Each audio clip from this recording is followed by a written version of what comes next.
The mating ceremony was set for the night of the winter solstice.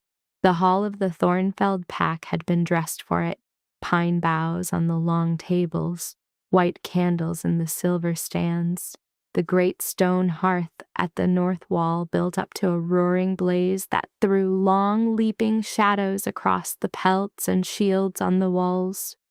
The pack elders had taken their places on the carved benches.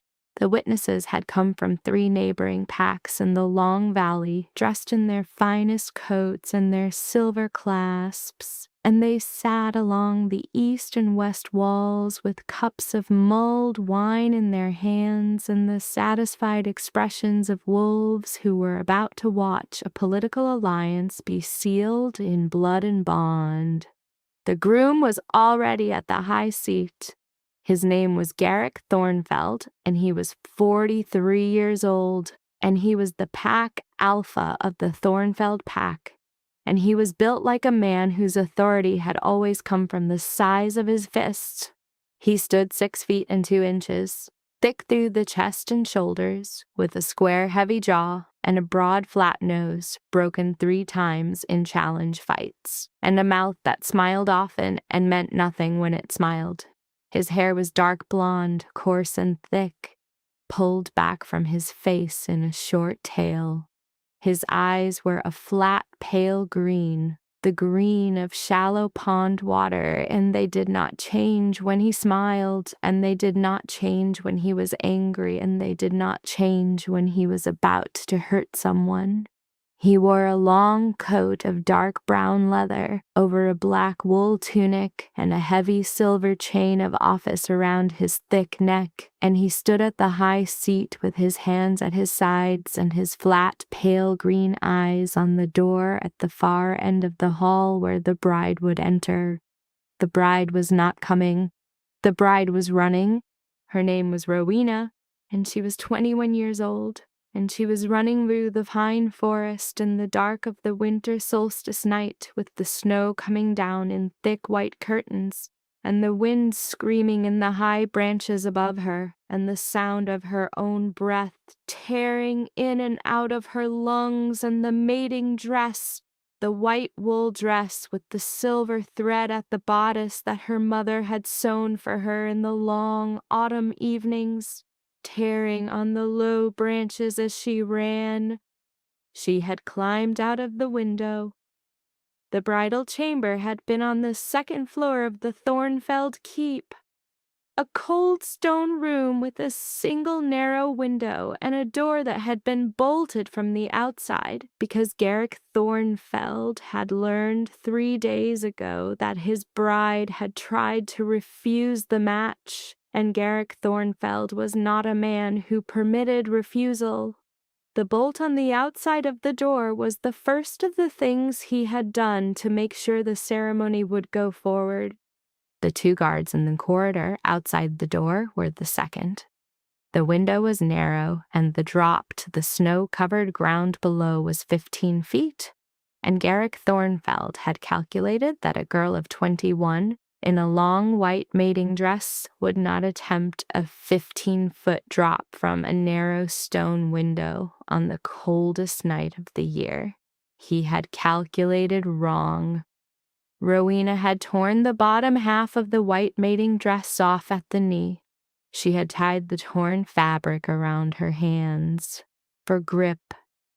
She had climbed out of the narrow window feet first, hung from the stone sill by her wrapped hands, and dropped the remaining 8 feet to the snow-covered ground below.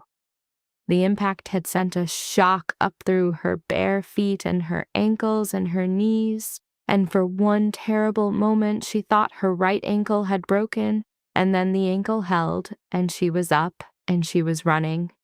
She was not a large woman. She stood 5 feet and 6 inches, and she was lean and fast, built for running the way some omegas were built for running. Long legs, narrow hips, strong, quick feet. Her hair was a deep copper red, long and thick, falling past her shoulders and catching the snow as she ran.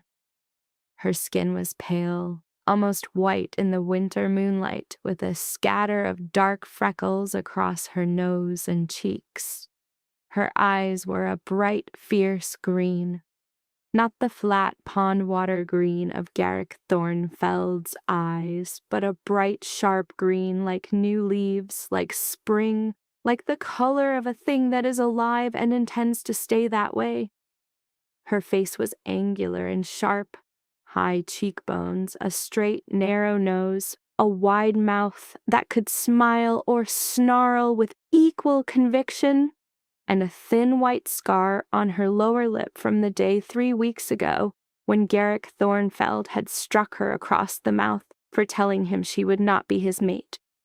She had told him again the next day. He had struck her again.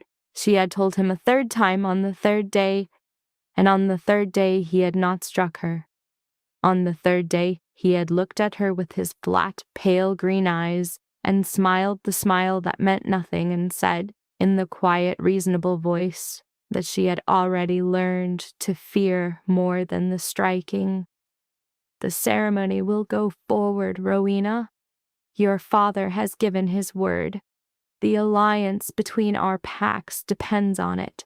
You will stand beside me at the high seat on the night of the winter solstice, and you will speak the bonding words, and you will be my mate. If you refuse again, I will not strike you. I will visit your father's keep, and I will explain to him that his daughter's disobedience has cost him the protection of the Thornfeld pack, and when the spring raids come down from the northern mountains, your father's small pack will face them alone.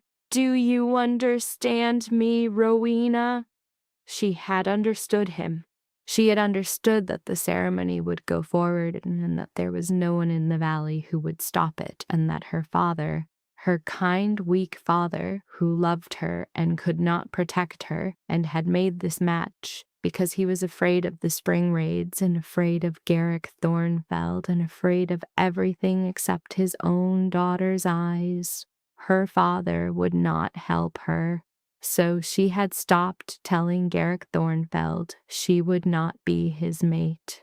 She had stopped fighting. She had lowered her eyes and nodded and let the women of the Thornfeld pack dress her in the white wool mating dress with the silver thread at the bodice. She had let them braid her long copper-red hair with the small white winter flowers that were traditional for a solstice bonding. She had let them lead her to the bridal chamber on the second floor of the keep, and she had stood very still while they fussed over the dress and the braids and the flowers. And she had smiled at them, and her smile had been the smile of a girl who had already decided what she was going to do. She was going to run. She had not planned where she would run to. She had not planned how she would survive. She had not packed food or coat or shoes.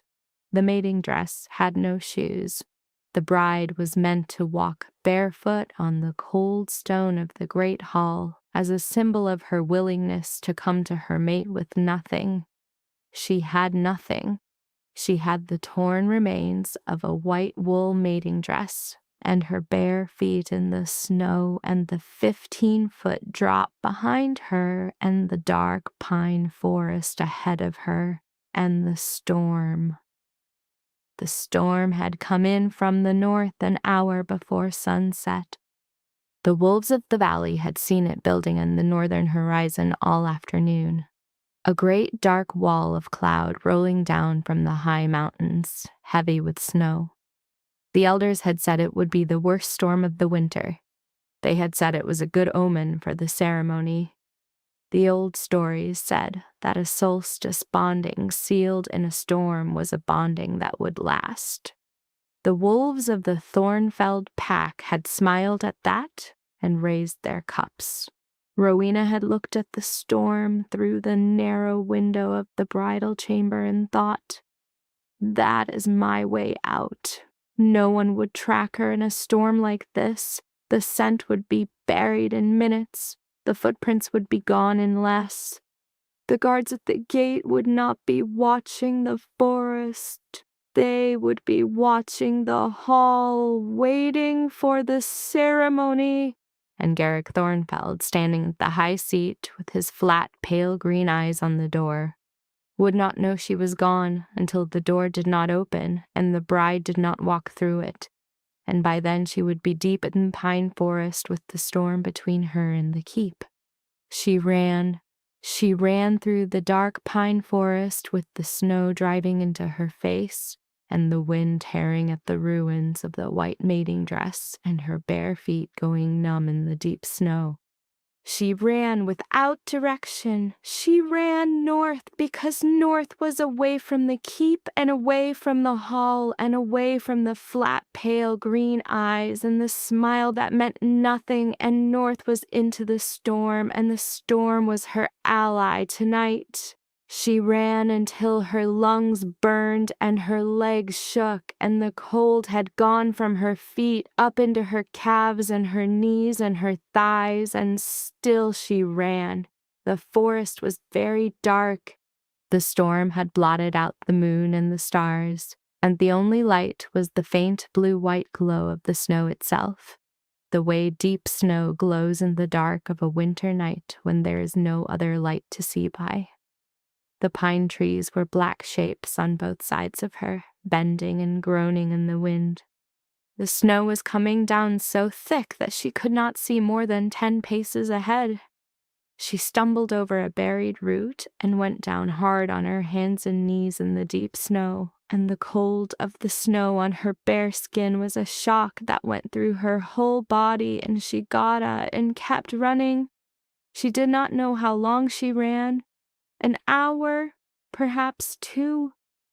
The cold was in her now, deep in her, past the skin and the muscle and into the bone. The kind of cold that stops hurting after a while because the body has given up sending pain signals and is saving its energy for the slow business of dying. Her bare feet had stopped feeling anything. Her hands were white. Her copper-red hair was stiff with ice. The white mating dress, torn at the knee and soaked through, was a frozen shell around her body. She was slowing down. She knew she was slowing down. She knew what it meant when a person stopped feeling the cold and started feeling warm instead. She knew that the warmth was the body's last trick, the body's way of making the dying easier, and she should not trust the warmth, and she should keep moving, and she should not sit down. She sat down.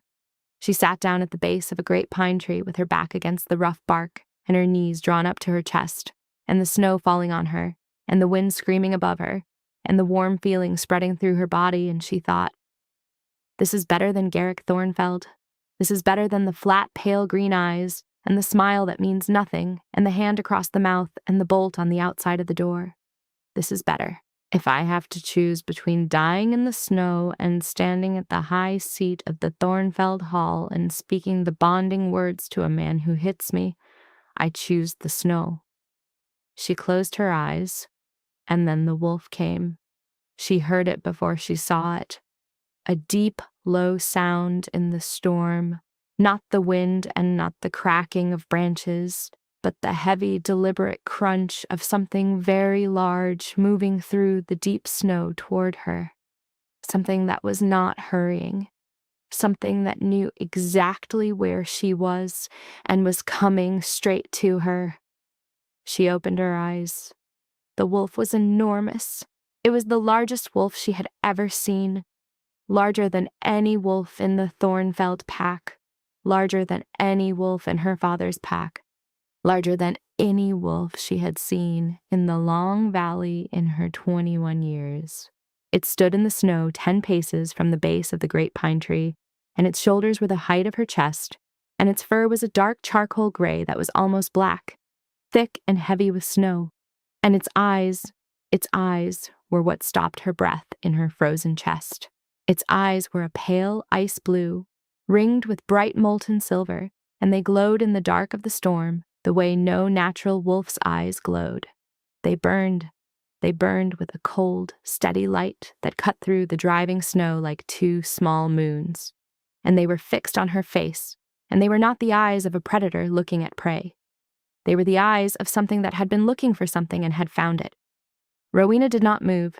She sat at the base of the great pine tree with the ice in her hair and the frozen mating dress on her body and her bare, numb feet in the snow, and she looked at the great dark wolf with the glowing ice-blue silver-ringed eyes, and the warm feeling in her body, the false warmth, the dying warmth, changed. It changed into something else, something that was not false, something that started in the very center of her chest and spread outward through her frozen body like a small fire being lit in a cold hearth. And the small fire was not the body's trick this time. The small fire was real. Something inside her chest woke up. Something that had been sleeping for 21 years. Something she had not known was there. Something that was small and bright and fierce and green as new leaves. A wolf. A small wolf inside her chest. A wolf with bright green eyes the color of spring. The wolf she had never met.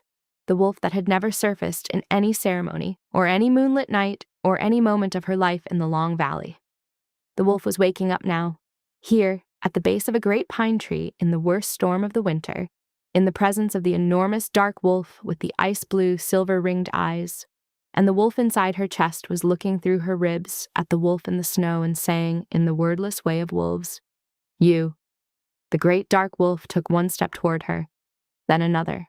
Then it stopped, 3 paces from the base of the tree, and it lowered its great dark head, and it breathed in, and the breath was a long, slow inhale that took in the scent of her, the frozen mating dress, and the copper-red hair, and the freckled skin, and the bright green-eyed wolf waking up inside her chest, and the great dark wolf's ice-blue, silver-ringed eyes flared so bright that they cast pale blue light on the snow around them both. Then the wolf shifted. The shift was fast and violent, the way a storm shifts. One moment, the great dark wolf was standing in the snow with its glowing eyes, and the next moment, the snow around it exploded outward, and there was a man standing where the wolf had been, a very large man, a man who stood 6 feet and 5 inches in the driving snow, broad-shouldered and heavily muscled, with dark hair cropped close on the sides and longer on top, now wild and wet with snow, falling across his forehead in a heavy wave. His face was sharp and hard, a strong jaw shadowed with dark stubble, a straight nose, heavy dark brows, and the same ice-blue eyes ringed with molten silver that had been the wolf's eyes a moment ago. He wore dark trousers and heavy black boots and nothing else. The shift had taken the coat, the way it always took the clothes when a wolf shifted without preparation. His bare chest and shoulders were thick with muscle and scarred in places from old fights. And the snow was landing on his bare skin and melting, because the heat coming off him was the heat of a wolf who had just shifted in the storm, and the heat was enormous. He looked at her. She looked at him. "You are dying," he said. His voice was low and rough, the voice of a man who had been running in wolf form through a storm and had not expected to shift back to human speech tonight. "You are freezing to death at the base of this tree. How long have you been out here?" She tried to speak. Her jaw was frozen. The words came out in a broken whisper. 2 hours, maybe more. "Where did you come from?" "The Thornfeld Keep, the ceremony. I ran." His ice-blue eyes narrowed. The ring of molten silver around his pupils flared. "You ran from a mating ceremony, in this storm, barefoot, in a mating dress." "Yes." "Why?" "Because the alternative was worse." He looked at her for a long moment. The snow was driving into his bare shoulders and his bare chest and melting on his skin, and the steam was rising off him in the cold air, and the heat of him was reaching her across the 3 paces of snow between them, and the small, bright, green-eyed wolf inside her chest was pressing forward against her ribs, pressing toward the heat of him, pressing toward the man who had been the enormous dark wolf a moment ago. He did not ask anything else. He did not ask what the alternative was. He did not ask her name. He stripped the heavy leather belt from his waist and unbuckled the small field pack that was strapped to the belt, the pack that had survived the shift because it was fastened to his body. And he pulled from the pack a tightly rolled dark wool blanket and a flint and a length of rope. He crossed the 3 paces between them in 2 long strides, and he knelt in the snow beside her and wrapped the dark wool blanket around her shoulders and pulled it tight and tucked the edges under her frozen hands. "Can you stand?" "I do not know." "I'm going to lift you. I'm going to carry you. There's a shelter cave 1/2 a mile north of here. I know this forest. I will have you warm in 20 minutes. Do not close your eyes. Do you hear me? Do not close your eyes. I hear you, he lifted her.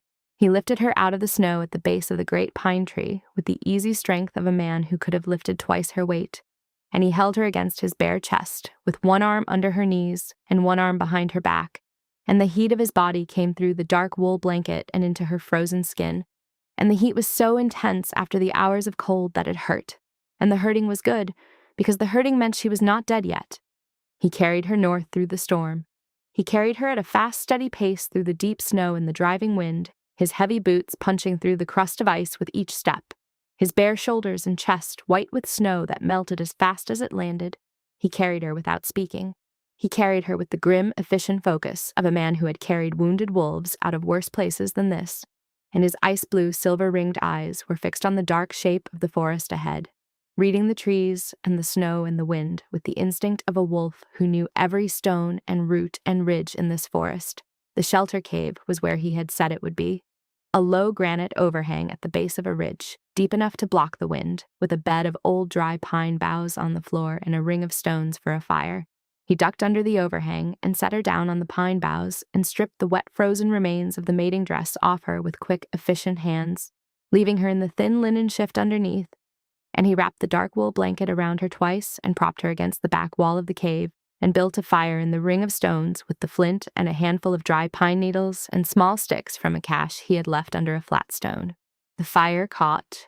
The small orange flame grew and steadied, and the warmth of it began to push back the cold in the shallow cave, and Rowena sat against the back wall in the dark wool blanket with the small, bright, green-eyed wolf inside her chest pressing against her ribs and watched the man across the fire from her as he fed the flame with larger sticks. The firelight lit his face. It was a hard face. Not cruel. She knew what cruel looked like. She had been looking at cruel for 3 weeks in the flat, pale green eyes of Garrick Thornfeld. But hard, the way stone is hard, the way a thing is hard that has been shaped by weather and time into something that does not give. The dark stubble on his jaw was heavy, 2 or 3 days unshaved. The scars on his bare chest and shoulders were old, white lines and small puckered circles that told the story of a man who had been in many fights and had won all of them. The dark hair across his forehead was drying in the heat of the fire, and it fell in a heavy wave that he pushed back with one large scarred hand. "What is your name?" he said at last. The fire was steady now. The cave was warming. "Rowena." "Rowena of which pack?" "My father is Aldwin of the Greenvale pack, the small pack in the southern end of the valley." "I know the Greenvale pack." His ice-blue eyes were on the fire. "Your father is the one who made the match with Thornfeld." "Yes." "And the man you were running from is Garrick Thornfeld." "Yes." Something changed in his face, a tightening of the jaw, a narrowing of the ice-blue eyes. The ring of molten silver around his pupils flared brighter for a moment, and the shadows on the cave wall behind him shifted. And for one brief instant she saw the shape of the great dark wolf in the shadow rising. "Garrick Thornfeld," he said quietly. "I know Garrick Thornfeld. Everyone in the valley knows Garrick Thornfeld. I know him in a way the valley does not." He looked at her across the fire, and his ice-blue, silver-ringed eyes held hers, and the quality of his gaze changed. It was not the gaze of a stranger who had found a freezing woman in the snow. It was the gaze of a man who was making a decision. "My name is Declan. Declan Ashvale." The name went through her like a jolt of cold water. She knew that name. Everyone in the Northern Territories knew that name. Declan Ashvale was the Alpha King. She was sitting in a shelter cave in the worst storm of the winter, wrapped in the Alpha King's blanket, wearing nothing but a thin linen shift, with the Alpha King's fire warming her bare, frozen feet, and the Alpha King was sitting across from her bare-chested and scarred, and looking at her with ice-blue, silver-ringed eyes that had just told her he knew Garrick Thornfeld in a way the valley did not. "You are the Alpha King," she said. "I am."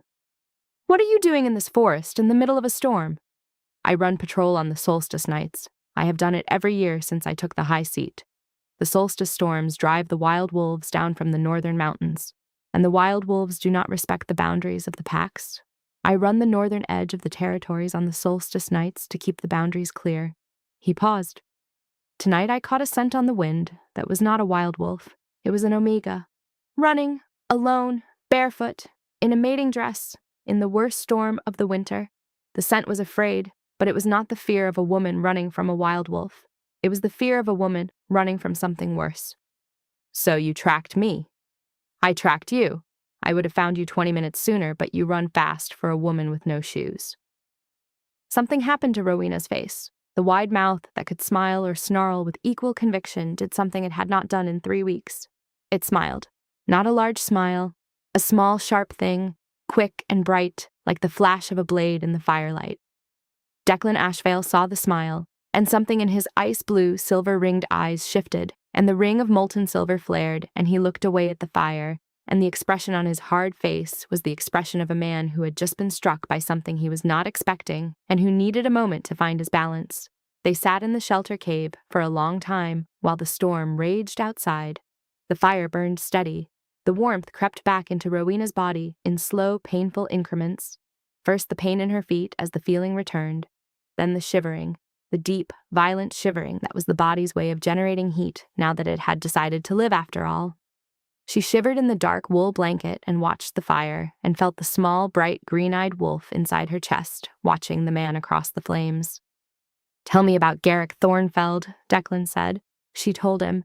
She told him about the match her father had made, the protection of the Thornfeld pack in exchange for his daughter's hand in a political bonding.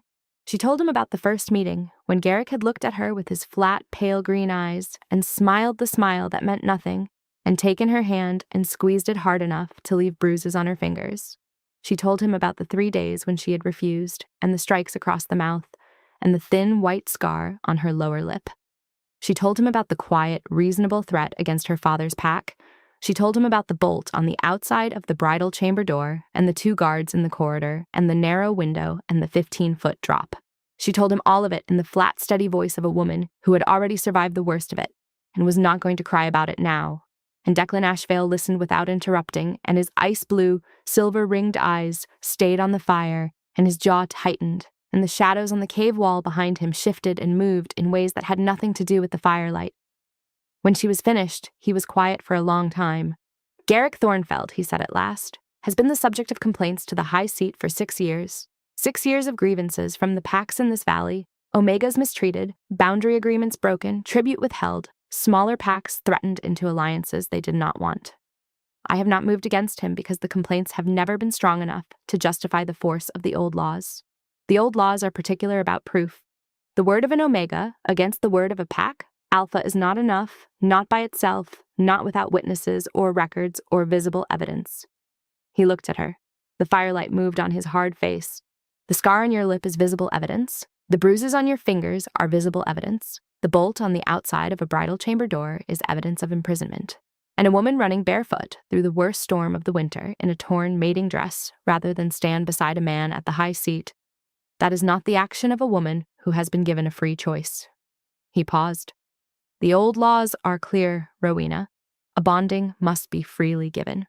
A bonding obtained through force, through threat, through imprisonment, through violence against the person of the bride or the family of the bride is not a bonding. It is a crime. And a crime against the bonding laws is answerable to the high seat." "What does that mean?" she said. "It means that Garrick Thornfeld made a mistake tonight. He thought the storm would kill you and the problem would solve itself. Instead, the storm brought you to me, and I am the high seat." He pushed the heavy wave of dark hair back from his forehead. "You are not going back to the Thornfeld keep, Rowena. You are not going back to the ceremony. You are not going to stand beside Garrick Thornfeld at the high seat of his hall and speak the bonding words. That ceremony is over. My father, your father's pack, will be placed under the protection of the high seat of Ashvale. The spring raids will be answered by my wolves, not by Thornfeld's. Your father will not need the alliance. Your father will not need to sell his daughter to buy the safety of his pack. I should have done this 2 years ago. I did not have the proof. Now I do." Rowena looked at him across the fire. The shivering had stopped. The dark wool blanket was warm around her. The fire was steady. The small, bright, green-eyed wolf inside her chest was standing on all four paws, and her bright green eyes were fixed on the hard-faced man across the flames. And the small, green-eyed wolf was not afraid of him. The small, green-eyed wolf had known, from the moment the great dark wolf had come out of the storm with his ice-blue, silver-ringed eyes, that this was not a man to be afraid of. "Why were you really out here tonight?" she said. He looked at her.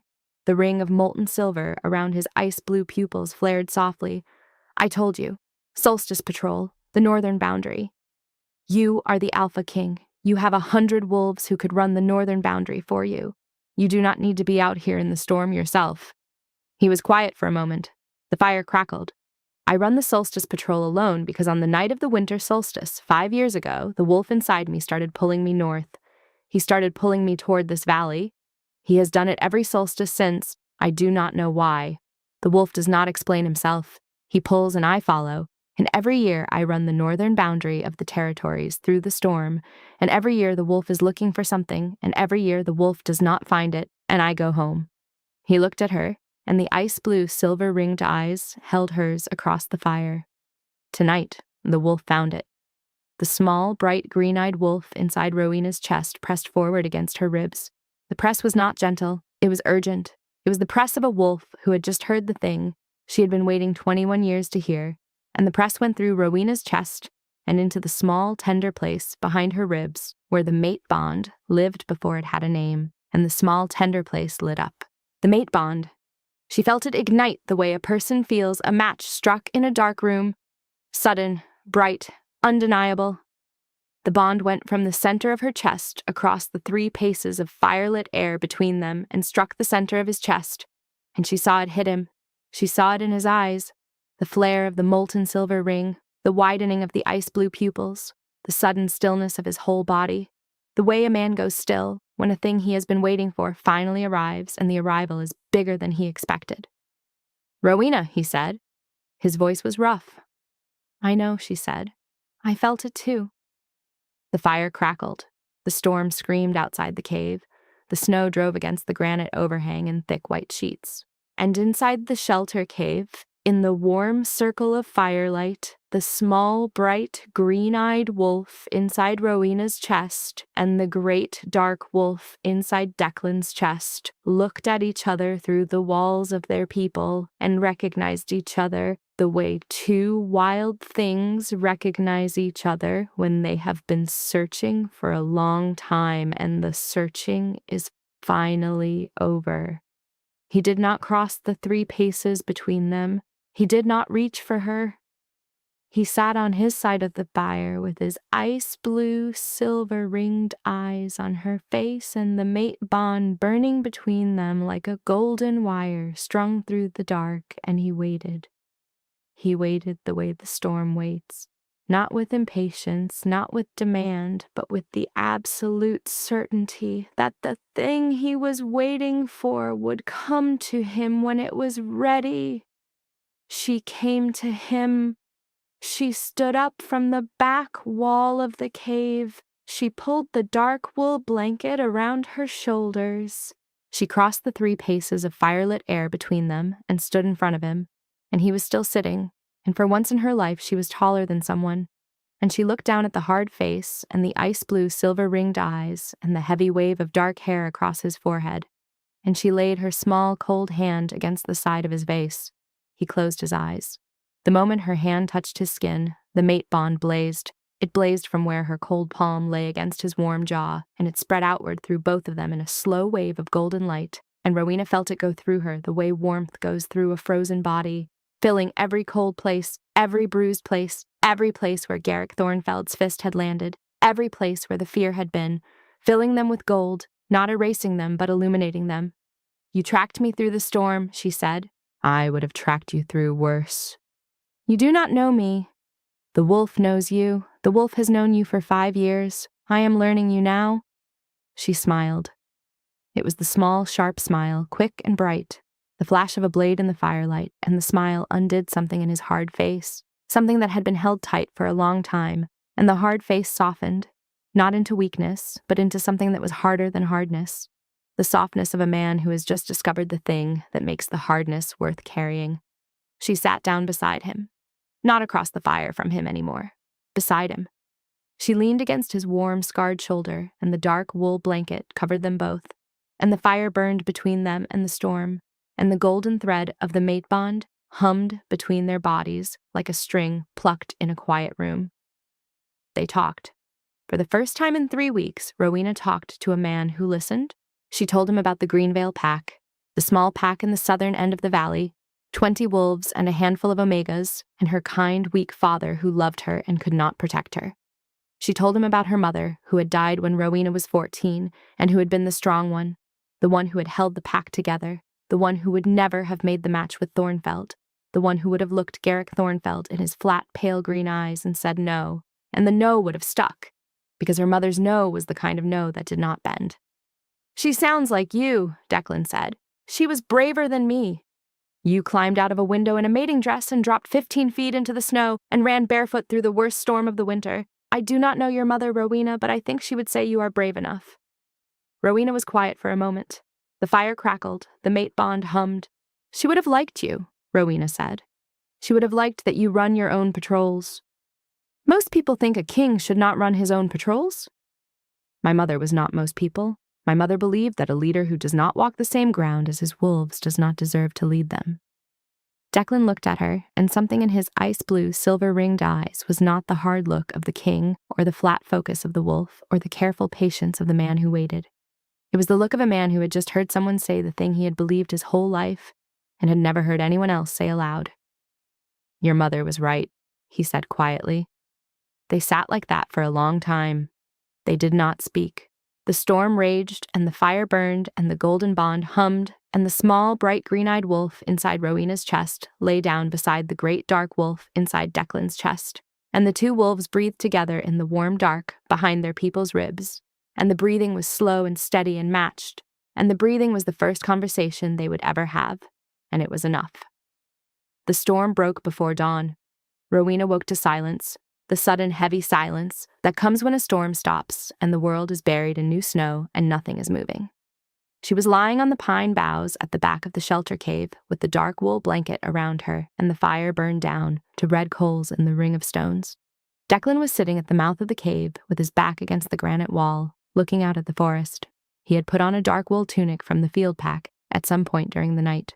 The dawn was coming up pale and gray through the snow-laden branches of the pines, and the fresh snow on the ground was so white it glowed.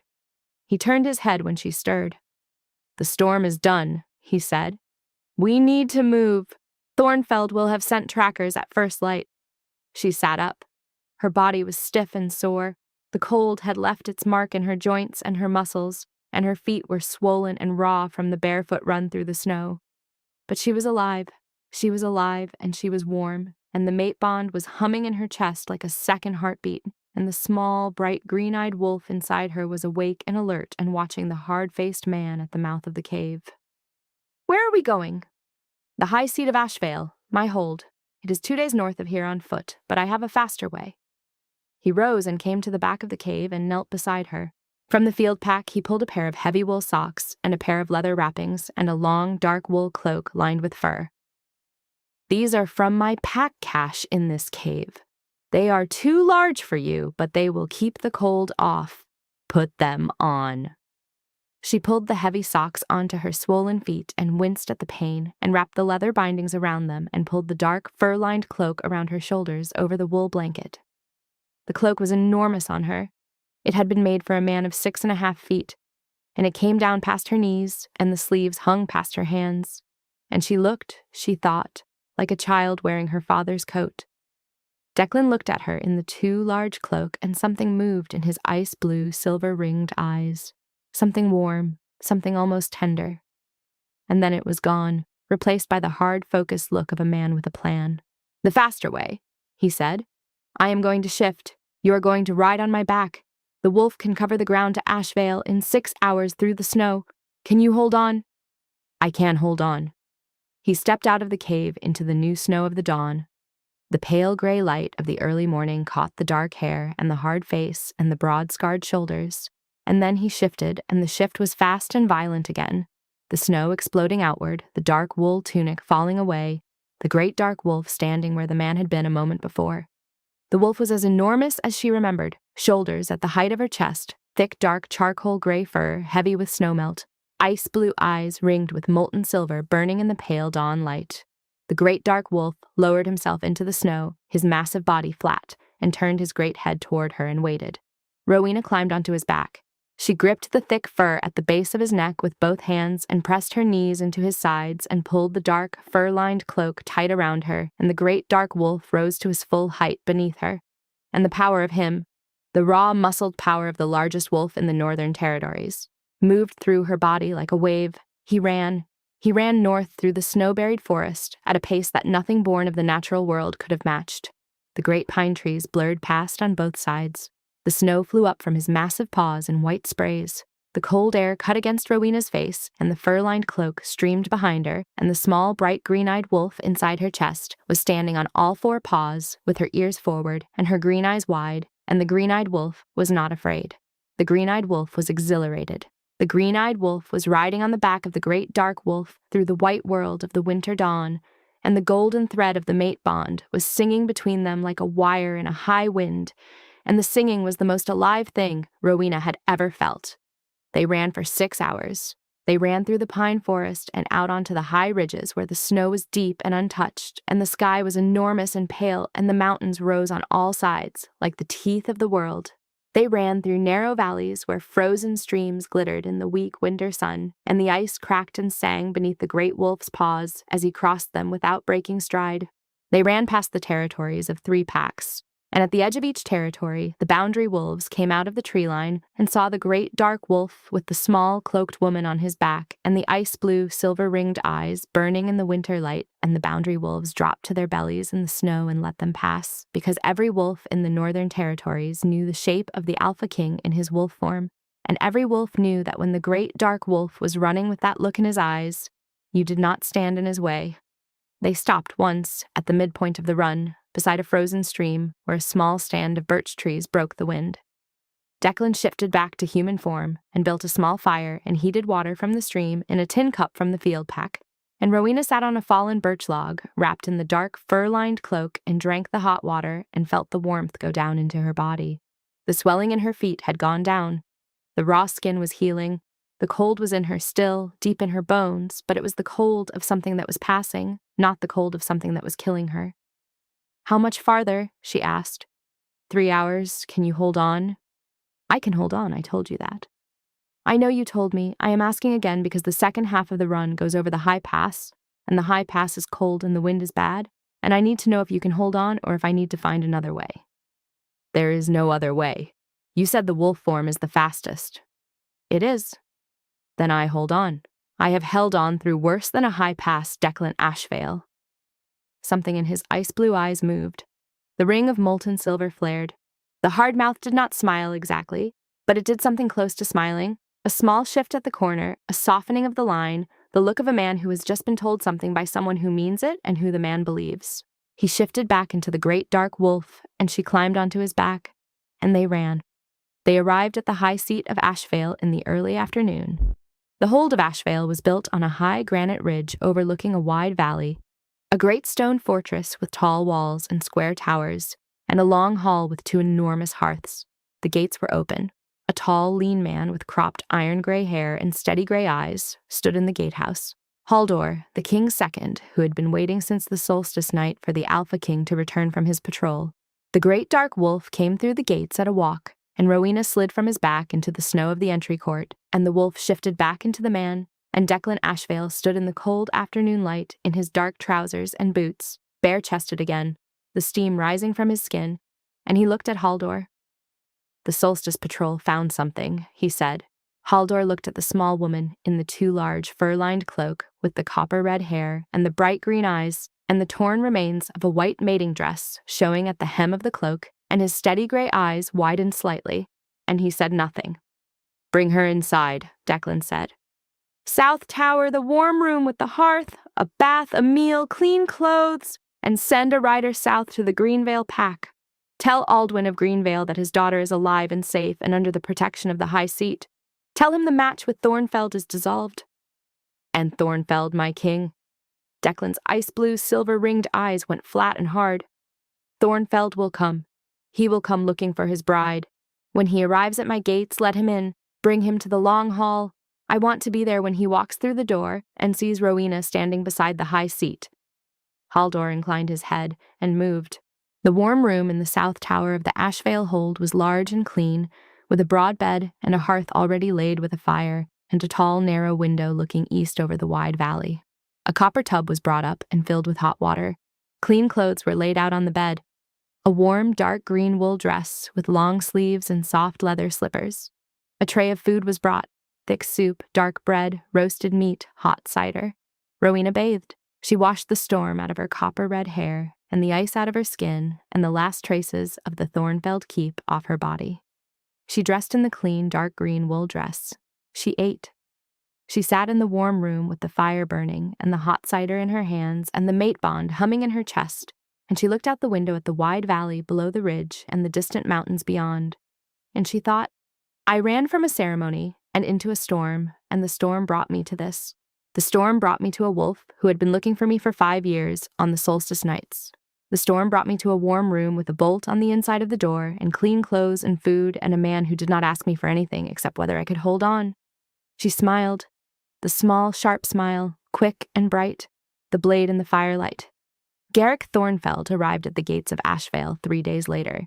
He came with 20 wolves on dark horses, his square, heavy jaw set and his flat, pale green eyes scanning the walls of the hold. He had tracked Rowena's scent to the shelter cave and lost it there. The great dark wolf's scent had covered hers, and the storm had buried the rest. He had spent 2 days searching the forest before the word had reached him. The Alpha King had sent a rider to every pack in the valley with a message. The Omega Rowena of the Greenvale pack is under the protection of the high seat of Ashvale. The match with the Thornfeld pack is dissolved. Any attempt to reclaim the bride by force will be answered by the full strength of the Alpha King's household. Garrick Thornfeld had not believed the message. Garrick Thornfeld did not believe in messages. Garrick Thornfeld believed in the size of his fists and the strength of his pack and the flat, pale green certainty that the world would do what he told it to do. He had gathered his wolves and ridden north. They let him in. The gates of Ashvale opened, and Garrick Thornfeld rode through them on his tall black horse with his 20 wolves behind him, and the gates closed behind them, and the household wolves of Ashvale were on the walls on all sides, and the gates were bolted, and Garrick Thornfeld was inside the hold of the Alpha King. Haldor met him in the entry court and led him without ceremony through the heavy oak door and into the long hall. The long hall of Ashvale was warm and full. The 2 enormous hearths blazed. The household wolves were on the benches. Declan Ashvale was on the high seat in a long, dark gray wool coat lined with black wolf fur, with a heavy silver wolf head clasp at the throat, and the simple iron ring of the high seat on his left hand, and his ice-blue, silver-ringed eyes were on the door, and beside the high seat, 1 step down, stood Rowena.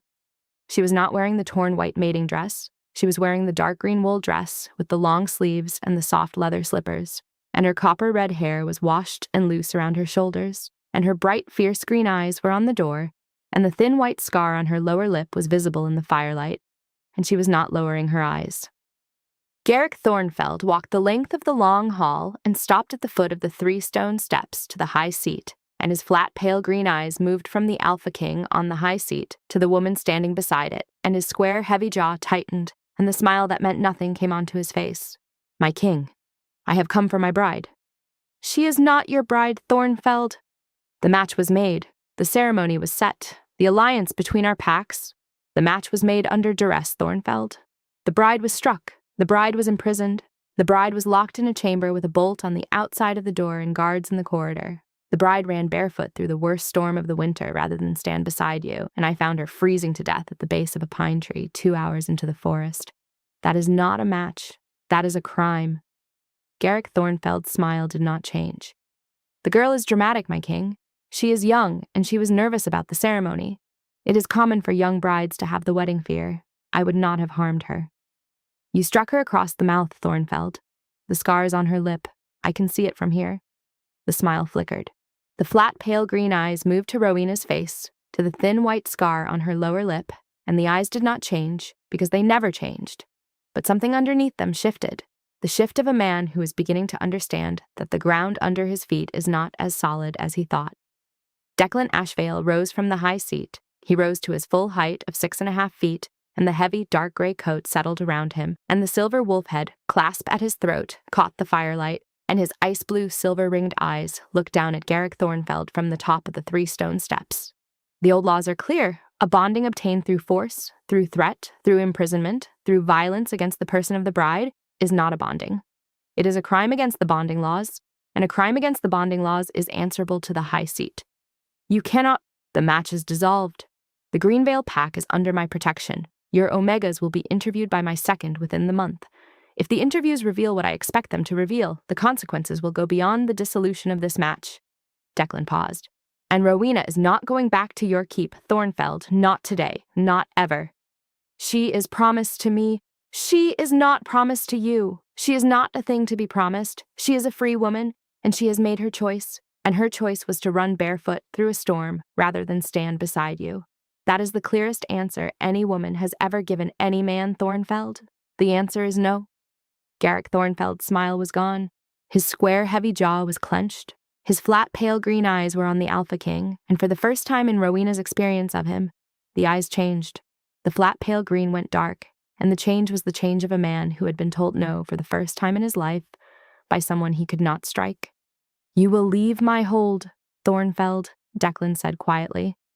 You will take your wolves, and you will ride south, and you will wait in your keep for my second to arrive with the interview summons.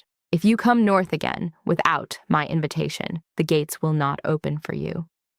Garrick Thornfeld looked at the Alpha King. He looked at Rowena. He looked at the household wolves on the benches and the guards along the walls and Haldor at the foot of the high seat with his hands behind his back and his steady gray eyes watching. He turned. He walked the length of the long hall without speaking. He walked through the great oak doors and out into the entry court and onto his tall black horse, and his 20 wolves followed him, and the gates of Ashvale opened and closed behind them, and Garrick Thornfeld rode south with the flat, pale green eyes, still flat and pale and green, but the ground under his feet forever changed. The long hall was quiet after he left. The fires crackled. The household wolves were still on their benches.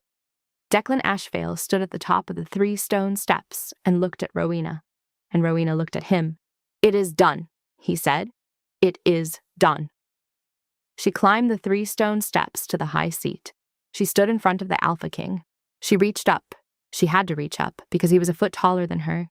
And she laid her small, freckled hand against the side of his hard face, the same way she had done in the shelter cave, and the mate bond blazed gold between them and the small, bright, green-eyed wolf inside her chest pressed against the great dark wolf inside his, and the 2 wolves touched noses through the golden light. You tracked me through the storm, she said. I told you I would have tracked you through worse. I know. I believe you now, she kissed him. She stood on the tips of her toes in the soft leather slippers, and she kissed the Alpha King of the Northern Territories in front of the long hall of Ashvale, and the household wolves on the benches, and Haldor at the foot of the high seat. And the kiss was not soft, and it was not gentle, and it was not the kind of kiss a bride gives a groom at a ceremony. It was the kind of kiss a woman gives a man who found her dying in the snow and carried her to a fire and wrapped her in his blanket and did not ask for anything in return. And it was fierce, and it was bright, and it was the color of green leaves and new spring and the flash of a blade in the firelight. The weeks that followed were the first weeks of Rowena's life that belonged to her. She learned the hold of Ashvale the way she was learning Declan. 1 room at a time, 1 conversation at a time, 1 small, careful step at a time. The hold was built on a granite ridge, and the wind on the ridge was constant and cold and clean, and she found that she liked the wind. She had spent 3 weeks in the Thornfeld Keep, where the air was still and heavy, and smelled of fear, and the wind on the ridge of Ashvale was the opposite of that. The wind was free, and the wind went where it wanted, and no one bolted the wind behind a door. She learned that Declan Ashvale was not a soft man. He was hard the way the granite of the ridge was hard, shaped by weather and time and use into something that did not give. He held court in the long hall on the 2nd day of every week, and his judgments were fair and swift and final. He ran patrol with his wolves every 7 days, sometimes in human form, and sometimes in the great dark wolf form with the ice-blue, silver-ringed eyes. He ate his meals in the long hall with the household, not at the high seat, but at the long table with his wolves, and he ate the same food they ate, and he spoke to them in the same low, rough voice he used with everyone, and his wolves loved him with the fierce, territorial love of wolves who know their king would die for them. She learned that he was patient with her in a way that had nothing to do with softness. He did not touch her uninvited. He did not come to her room. He sat with her in the long hall at meals and walked with her on the walls at sunset and brought her cups of hot cider in the small library on the second floor of the East Tower, and he waited for her the way the solstice storm had waited for the dawn, with the absolute certainty that the thing he was waiting for would come. She learned that the mate bond between them grew stronger every day. She could feel it in the mornings when she woke, a warm golden hum in her chest that was louder when he was near and quieter when he was far, but never gone, never silent, never dark. She could feel the small, bright, green-eyed wolf inside her chest responding to his presence the way a compass responds to north, a small, constant turning toward him wherever he was in the hold. She found herself walking toward the long hall before she was hungry because she knew he would be there. She found herself climbing the East Tower stairs to the library because she could feel through the bond that he was already sitting in the large leather chair by the fire. On the 14th day, her father came. Aldwin of the Greenvale pack was a small man in his middle 50s, with the same copper-red hair as his daughter, now streaked with gray, and the same green eyes, though his were the faded green of a man who had spent too many years being afraid. He came to the gates of Ashvale on a small brown horse with a single companion, and he asked to see his daughter, and Rowena came down to the entry court and stood in the cold wind and looked at her father's face and saw in it the thing she had always seen, the love and the weakness and the fear, all mixed together, all inseparable. "Rowena," he said, I am sorry for the match. I was afraid. Thornfeld and the spring raids, I did not know what else to do." "I know, Father. Can you forgive me?"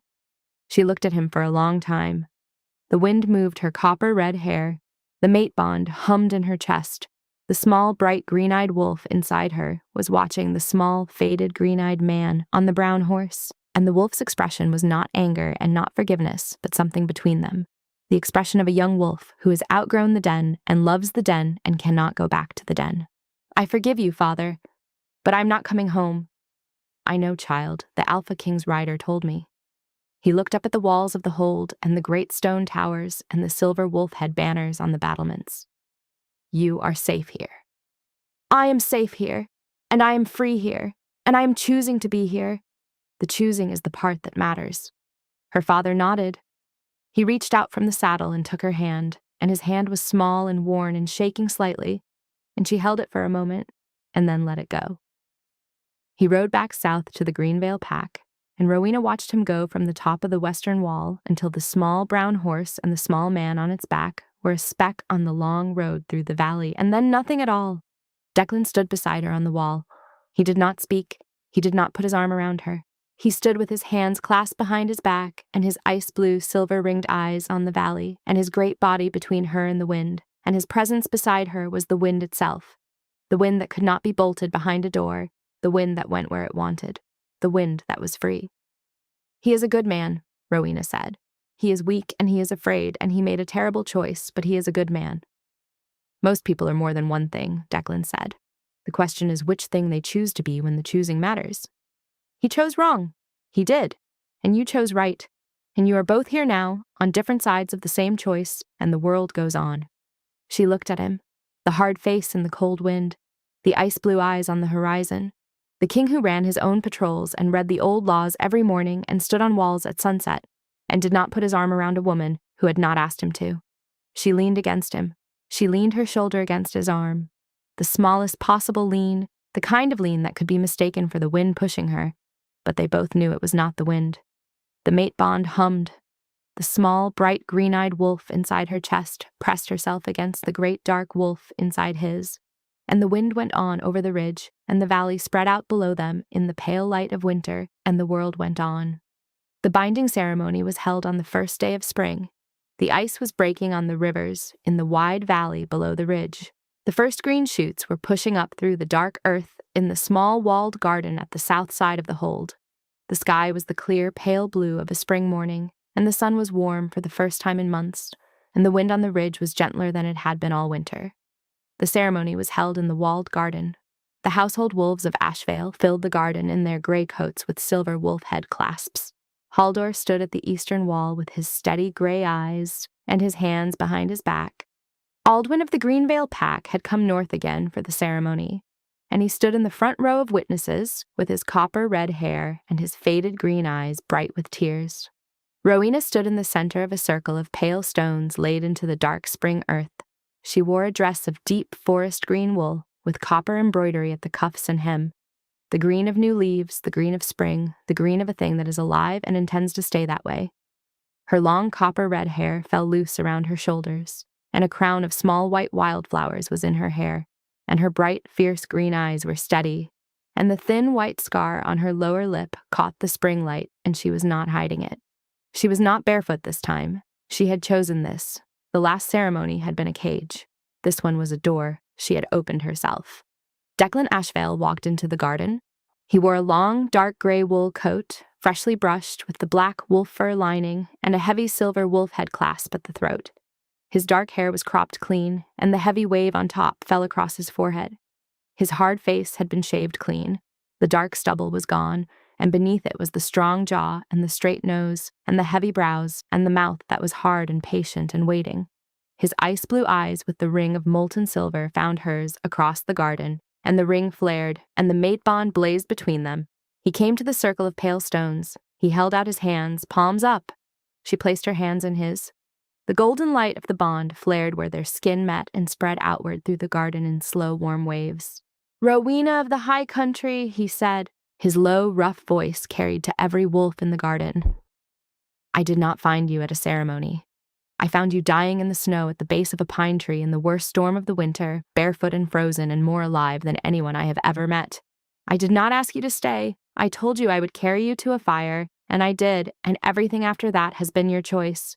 I ask you now only one thing. I ask you to choose me. Not because you have to. Not because the bond demands it. Not because there is nowhere else to go. Choose me because you want to. Choose me the way you chose to run, with your whole body, with your whole heart, with both feet off the ground." Rowena looked up at him. The golden light was in his eyes and on his hard face and on the silver wolf head clasp at his throat. The small, bright, green-eyed wolf inside her was standing on all four paws, ears forward, green eyes blazing, and the great dark wolf inside him was looking through the golden light at the green-eyed wolf, and the two wolves were ready. "Declan Ashvale," she said. Her voice was clear and steady, and it carried. "3 months ago, I ran barefoot through a storm because a man tried to make me his by force. Tonight I am standing here in shoes I chose on ground. I chose next to a man I chose. You tracked me through the storm. You carried me to a fire. You wrapped me in your blanket, and you did not ask for anything. You waited." She paused. "I choose you. I choose you with my whole body and my whole heart and both feet on the ground, because you are the man who understood that the running was not weakness. The running was the bravest thing I have ever done, and you are the only man in the Northern Territories who saw it for what it was." The mate bond blazed. It blazed from their joined hands and spread outward through the garden in waves of golden light, and the pale stones of the circle hummed, and the small white wildflowers in the dark earth began to glow. The small, bright, green-eyed wolf stepped out through Rowena's ribs and stood in the golden light, a lean, quick wolf with bright, fierce green eyes and copper-red fur, small and fast, built for running. The great dark wolf stepped out through Declan's ribs and stood beside her, enormous and dark, ice-blue eyes ringed with molten silver, thick charcoal gray fur catching the gold. The two wolves touched noses in the center of the circle, and the bond settled between them like a root settling into spring earth, steady and permanent and alive. Declan bent his head. Rowena rose on her toes. They kissed in the center of the circle of pale stones with the golden bond light around them and the spring wind in the garden, and the household wolves of Ashvale watching from the walls. The kiss was fierce and bright, the way the first kiss in the long hall had been fierce and bright. The kiss of a woman who had run through a storm and a man who had tracked her through it, and the kiss said what the words had said, which was, "I choose this. I choose you. I choose the ground I am standing on." The golden light faded slowly. The bond settled. The garden was warm and bright with the first true sun of spring, and the mountains around the wide valley were still white with the last of the winter snow. But the snow was melting, and the rivers were running, and the wind on the ridge of Ashvale was the wind of a world that was waking up. Rowena stood in the garden with her hand in Declan's hand and the spring sun on her copper-red hair and the small, bright, green-eyed wolf at her feet. And she thought, I ran from a ceremony, and a storm brought me to a wolf, and the wolf brought me here, and here is where I choose to stand. And the standing is better than the running, not because the running was wrong, but because the running brought me to the place where the standing means something. The wind moved through the garden. The white wildflowers glowed. The spring was here. There is a thing that Rowena learned in the weeks between the storm and the binding that she had not known before, and the thing was this, that the opposite of being trapped is not running. The opposite of being trapped is choosing. She had spent 3 weeks in the Thornfeld keep learning what it meant to be trapped. The bolt on the outside of the door, the guards in the corridor, the flat, pale green eyes that did not change, the smile that meant nothing, the strike across the mouth, the quiet, reasonable voice that was worse than the striking. She had learned that a cage does not have to be made of iron. A cage can be made of words. A cage can be made of a promise a father makes because he is afraid. A cage can be made of a smile that means nothing and a hand that does not hesitate. And she had thought, when she climbed through the narrow window and dropped 15 feet into the snow, that running was the opposite of the cage. She had thought that if she could run far enough and fast enough, the cage would break and she would be free. But the cage had not broken when she ran. The cage had followed her into the storm. The cage had been in the cold and the fear and the darkness and the slow, warm feeling of the body giving up. The cage had been in the knowledge that she was running from something but not toward anything, that the running had no destination, only a direction, and the direction was away, and away is not a place. The cage had broken in the shelter cave. The cage had broken when the great dark wolf with the ice-blue silver-ringed eyes had come out of the storm and shifted into a hard-faced man who had looked at her and said, "You are dying. How long have you been out here?" The cage had broken because the hard-faced man had not asked her to stop running. He had not asked her to go back. He had not asked her for anything.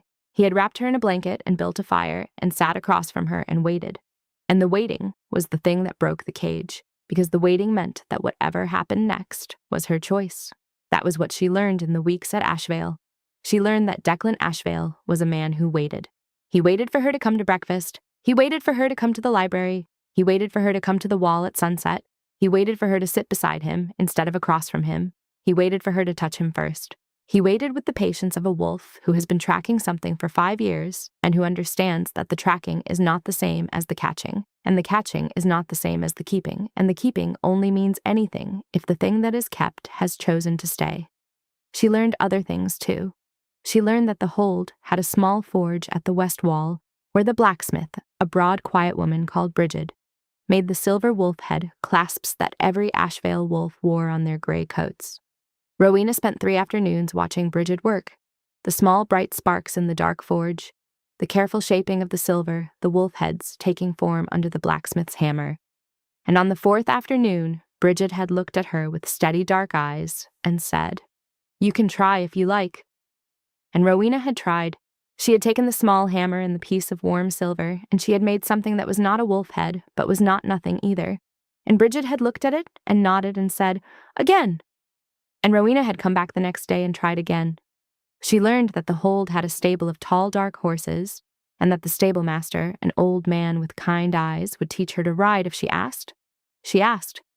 She spent the mornings learning to sit a horse on the wide, flat ground below the ridge, and the horse was patient, and the stable master was patient, and the cold spring air on her face as the horse moved beneath her was the air of a woman who was learning that freedom is not the absence of walls, but the presence of doors that open from the inside.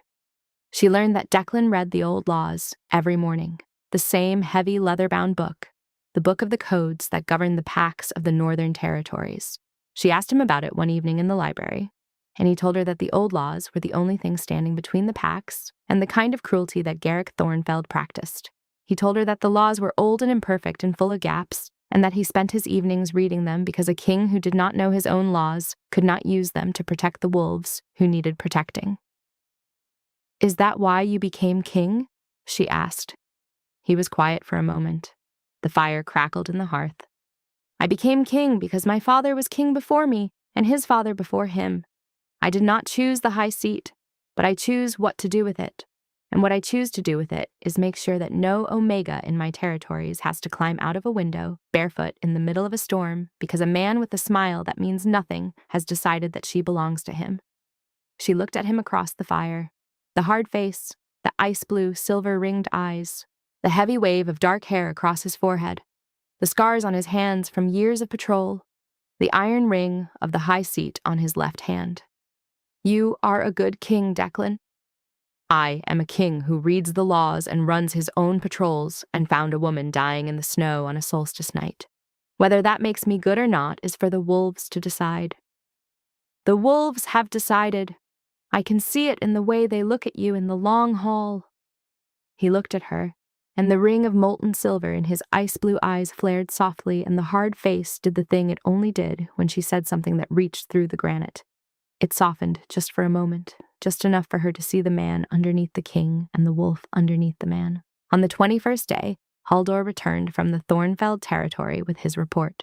The king's second came into the long hall at midday and stood at the foot of the high seat with his steady gray eyes and his hands behind his back, and his report was what Declan had expected. 12 Omegas in the Thornfeld pack. All 12 interviewed separately. All 12 told the same story. The strikes, the threats, the doors bolted from the outside, the quiet, reasonable voice that was worse than the striking.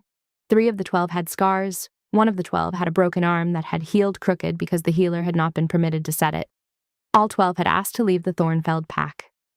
Declan listened to the report in silence. His ice-blue, silver-ringed eyes did not change while Haldor spoke. When the report was finished, Declan was quiet for a long time. The Thornfeld pack is dissolved, he said. Garrick Thornfeld is stripped of his title and his lands. The Omegas will be given the choice of where to go. The wolves of the Thornfeld pack who did not participate in the mistreatment will be absorbed into neighboring packs. Garrick Thornfeld himself will be confined to the holding cells of this hold until I decide otherwise. And the 12 Omegas, my king? Any who wish to stay at Ashvale may stay. They will be given rooms and meals and the freedom to come and go as they please. They will be given time. They do not need to make decisions today. They need to learn what it feels like to have a door that opens from the inside. Rowena was standing near the eastern hearth when he said this. She heard the words, a door that opens from the inside, and the words went through her the way the mate bond had gone through her in the shelter cave. Sudden, bright, undeniable, because the words were the words she had been learning for 3 weeks. The words that described the thing she had been discovering, one room at a time and one conversation at a time, and the man on the high seat had said them aloud in his low, rough voice as if they were a law. And perhaps they were. Perhaps the most important law was not written in the heavy, leather-bound book. Perhaps the most important law was, every door opens from the inside.